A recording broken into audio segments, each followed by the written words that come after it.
तू आत्ता जस्ट म्हणली की नेव्हिगेशन डिपार्टमेंट वगैरे इंजिन डिपार्टमेंट असे वेगवेगळे डिपार्टमेंटचं तू आत्ता सांगितलंस. तर नेव्हिगेशन डिपार्टमेंटमध्ये लोकांचं काम कसं असतं, म्हणजे ते लोक काय रूट वगैरे डिसाईड करतात का? हां, जसं की रूट बघणं, हम्म, की आता आम्ही एका प्लेसवरून दुसऱ्या प्लेसवरती जातोय. हम्म. तो रूट जो आहे तो ते हे करतात, डिसाईड करतात की ह्या रूटवरून आम्ही जाणार. तर जसं की आमच्या शिपवरती कार्गो आहे, जो त्याचा मेंटेनन्स असेल की किती कार्गो आला शिपवरती किंवा आम्ही किती डिस्चार्ज केला. ह्या सगळ्या गोष्टी ती लोकं बघतात.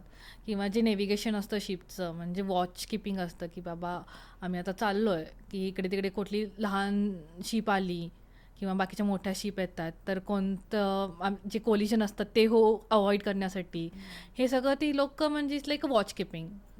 मग त्यांचं म्हणजे दुसऱ्या शिपशी वगैरे पण कॉन्टॅक्ट वगैरे होत हो, असेल ना, आमचा बिटवीन. आसपासच्या शिपवरती कॉन्टॅक्ट होतो. जसं की आता जर कम्युनिकेट करायचं असेल, आता एक शिप समोरून येते आणि आम्ही जातोय, जर त्यांचं काहीतरी चुकत असेल तर आपण त्या शिपवरती सांगू शकतो की तुम्ही हा रूल म्हणजे तुम्ही ब्रेक केला आणि तुम्ही हे करू शकता, असं करून काहीतरी. म्हणजे समुद्रात पण ते रूल्स अँड रेग्युलेशन्स ते हो, पण आहेत आणि तुम्हाला. समुद्रामध्ये ट्रॅफिक पण आहे. समुद्रामध्ये. हो, समुद्रामध्ये ट्रॅफिक पण आहे. जसं की आम्ही आता सिंगापूर ह्या साईडला गेलो, खूप सारे शिप असतात.